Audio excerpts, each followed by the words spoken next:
नमस्कार साथियों, मैं कृष्णा सिंह और आप देख रहे हैं YouTube channel education portal Krishna.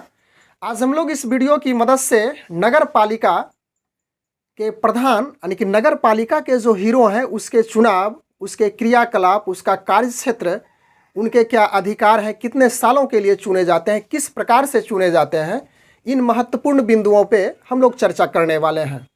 हम लोग विभिन्न समाचार पत्रों के माध्यम से इस बात की जानकारी प्राप्त किए हैं और वह समाचार पत्र का हेडलाइन इस प्रकार से बनाया गया है कि नगर निकाय का कार्यकाल 9 से 27 जून के बीच समाप्त हो गया है।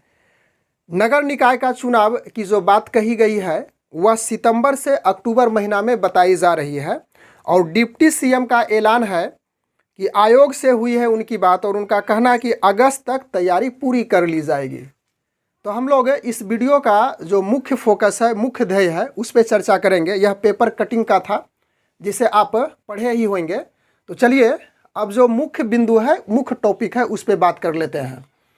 74वें संवैधानिक संशोधन द्वारा यानी कि जब संविधान का जो भारतीय संविधान इंडियन कॉन्स्टिट्यूशन था उसका जब संशोधन किया गया, 74वां संशोधन, तो उसमें शहरी स्थानीय निकाय को एक संवैधानिक दर्जा दिया गया। यानी कि शहर की जो निकाय है, जिस प्रकार से पंचायती राज चुनाव होने की एक संवैधानिक प्रक्रिया है, तो उसी प्रकार से 74वें संवैधानिक संशोधन द्वारा शहरी स्थानीय निकाय को एक संवैधानिक दर्जा दिया गया, जिसे नगर पालिका यानी कि म्यूनिसिपैलिटीज के रूप में जाना जाता है। यह अंग्रेजी शब्द है। शहरी स्थानीय निकाय यानी कि वह जो शहरी स्थानीय निकाय है उसे 3 भागों में हम बांट सकते हैं। यानी कि 3 भागों में बांटा ही गया है, वैसी संवैधानिक व्यवस्था की गई है। तो जिसे हम लोग संक्षेप में पढ़ लेते हैं, समझ लेते हैं। शहरी स्थानीय निकाय,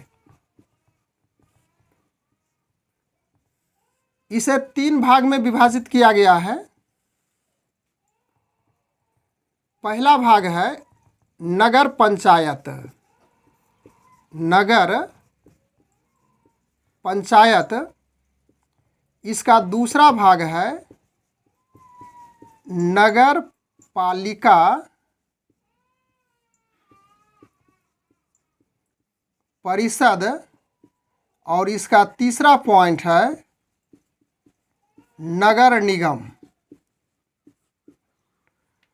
तो हम लोग इस वीडियो में चर्चा कर ही चुके हैं कि यह जो नगर निगम है, तीसरा पार्ट, इसी में मेयर यानी कि महापौर की नियुक्ति की जाती है, उप महापौर की नियुक्ति की जाती है। वह किस प्रकार से चुने जाते हैं इसी के रूप में विशेष रूप से चर्चा करेंगे। नगर निगम सबसे शहरी स्थानीय निकाय की सबसे सर्वोच्च संस्था होती है, उच्च संस्था होती है। और इससे यदि पीछे की ओर चले तो नगर पालिका परिषद नगर निगम से यह निम्न स्तर की संस्था होती है और नगर पालिका परिषद से सबसे छोटी संस्था नगर पंचायत होती है। तो अब इसके बाद हम लोग समझते हैं कि नगर निगम शहरी स्थानीय शासन का एक कानूनी नाम है, यानी कि कानूनी नाम दिया गया है। शहरी क्षेत्रों में यानी कि शहर की जो आबादी होती है, शहर की जो जनसंख्या होती है, 10 लाख से अधिक होने पर यानी उस शहर को नगर निगम में घोषित कर दिया जाता है।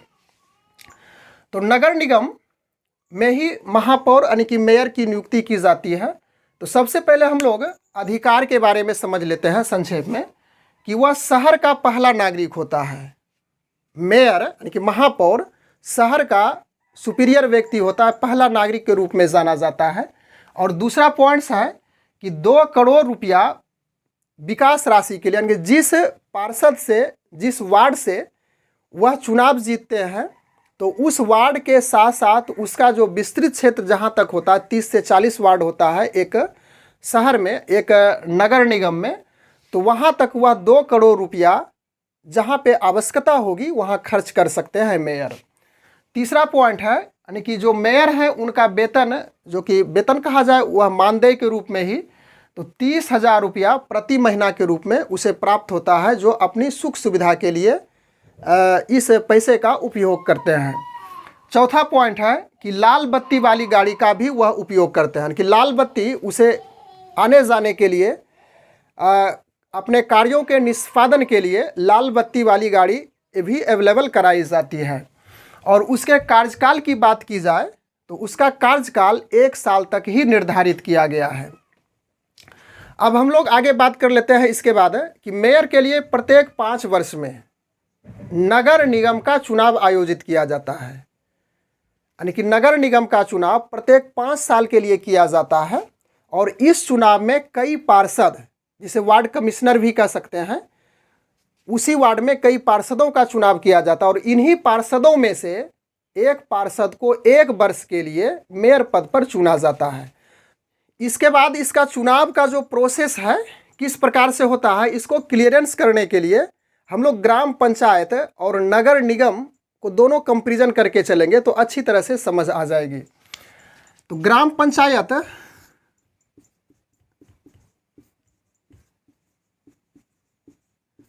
और नगर निगम, तो आप स्पष्ट रूप से समझ रहे हैं ग्राम पंचायत के बारे में।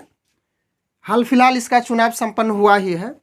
तो ग्राम पंचायत के लिए अनेक वार्ड की आवश्यकता होती है, 12 से 13। तो इसी प्रकार से इन वार्डों के मिलने से ग्राम पंचायत का निर्माण होता है। और इस वार्ड में एक वार्ड सदस्य यानी कि वार्ड मेंबर का चुनाव होता है। और इन वार्ड मेंबर की सहायता से 12 या 13 वार्ड मेंबर की सहायता से एक उप मुखिया का चुनाव होता है। और उप मुखिया का चुनाव का अर्थ हो गया कि इसी वार्ड में से 12 या 13 वार्ड में से इसी में से एक उप मुखिया इन्हीं वार्डों की सहायता से किया जाता है। सेम इसी प्रकार से यहाँ पे तुलनात्मक अध्ययन करें, तुलना करें तो नगर निगम यानी कि शहर में जो 10 लाख से अधिक की जनसंख्या होती है, जिसे नगर निगम के रूप में कहा जाता है, और इन शहर को कई वार्डों में विभक्त किया जाता है, जिसे पार्षद भी कह सकते हैं। और इन्हीं पार्षद, इन्हीं वार्ड में पार्षद सदस्य का चुनाव होता है, जिसे वार्ड कमिश्नर भी कह सकते हैं। और इसी वार्ड कमिश्नर में, इसी पार्षद में, इन्हीं में से एक मेयर का चुनाव होता है, जिसे महापौर भी कहेंगे। मेयर का चुनाव होता है, यानी कि जिन वार्ड कमिश्नर का अधिक मत प्राप्त होता है, अधिक वोट प्राप्त होता है, वही मेयर का पद धारण करते हैं, मेयर के पद पे चुने जाते हैं। तो सामान्य रूप से वार्ड की संख्या एक शहर में 30 से 40 तक होती है।